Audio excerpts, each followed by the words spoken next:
Magandang araw mga kapuso, ito po ang mga ganap na dapat po natin abangan dito lamang po sa Binibining Marikit. Nakarma na nga po si Soraya kung kaya't nasa ospital nga po siya ngayon at baka hindi na daw bumalik ang kanyang dating kalagayan. Ngunit alam naman po natin mga kapuso na hindi mabubuo ang isang pelikula kung walang kontrabida. Kaya't siguradong babalik itong si Soraya upang sa ganon ay gagawa na naman ng masasamang bagay dito sa mag-ina na sina Mayumi at Ikit.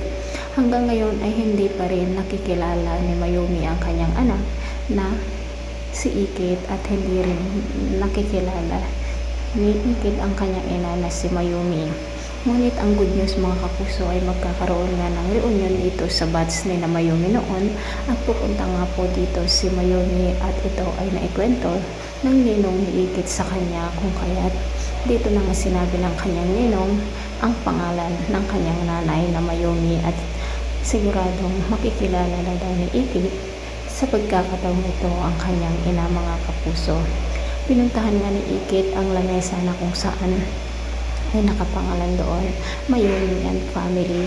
Nakatalikod na po ang babae kung kaya't kailan kaya i-reveal o marireveal na kaya ngayon na si Mayumi na ang ina ni Ikit mga kapuso.